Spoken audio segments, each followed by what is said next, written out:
Good morning mga kailaw. Meron pala akong ibibigay na konting tips po sa inyo. Ito po sa mga nagtatanong. Ito po yung bulb niya.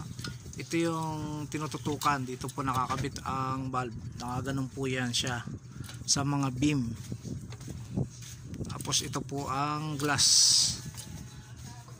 Ang tawag po dito sa glass na yan magic mirror.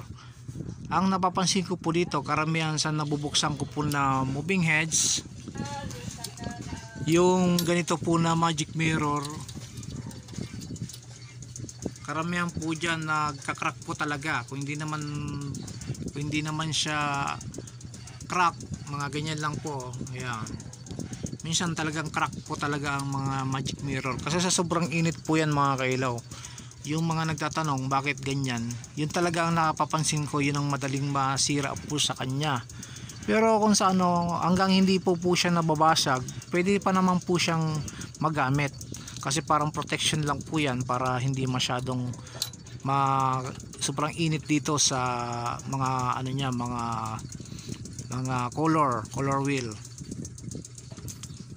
Saka ang po niyan mga kailaw, mahirap po makahanap ng magic mirror. Minsan order mo na lang talaga sa company, minsan naman sa mga mababaklasan mo, yun na lang ang gagamitin mo. Pero karamihan po talaga mga kailaw ganyan, no?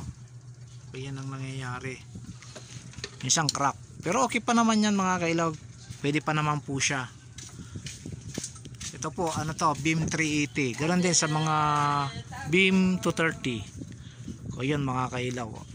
Sana po may na-share po ako sa inyo kahit sa maliit na paraan.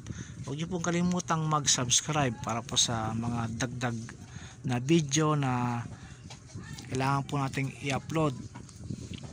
Kung ganito po ang mga gusto mo mga video, paki-subscribe na lang po at paki-follow na rin po ang aking Facebook page, NJ Pictures.